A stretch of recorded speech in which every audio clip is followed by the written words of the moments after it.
নমস্কার বন্ধুরা, কেমন আছেন সবাই? আজ নিয়ে চলে এসেছি তাজা কাতলা মাছ। কাতলা মাছ আমরা অনেকভাবেই খেয়ে থাকি, তবে কচি লাউ দিয়ে একটু অন্যভাবে আজ রান্না করব। আর শিলে একটা বাটনা করে নেব। গোটা জিরে আর কাঁচা লঙ্কা বেটে নিয়েছি এবং আদাটাও বেটে নিয়েছি। এবার মাছগুলো ধুয়ে পরিষ্কার করে লবণ হলুদ মাখিয়ে নেব।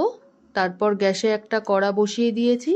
কড়াইতে দিয়ে দিয়েছি সর্ষের তেল। সর্ষের তেল গরম হয়ে গেলেই মাছগুলো ভেজে তুলে নেব। তারপর বড়িটাও হালকা করে ভেজে তুলে নেব, আর আলু ও লাউটাও একটু ভেজে নেব। এবার তেলের মধ্যে দিয়ে দেব একটা টমেটো। টমেটোটা একটু নরম হয়ে গেলেই বাটনাটা দিয়ে দেব।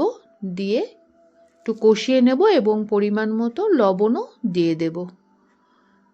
মশলাটা কষিয়ে নেওয়ার পর আলু, বড়ি ও লাউটা দিয়ে আরও একটু ভালো করে নাড়াচাড়া করে দিয়ে দেব গরম জল। এবার ঝোলটা ফুটে গেলেই মাছগুলো দিয়ে দেব।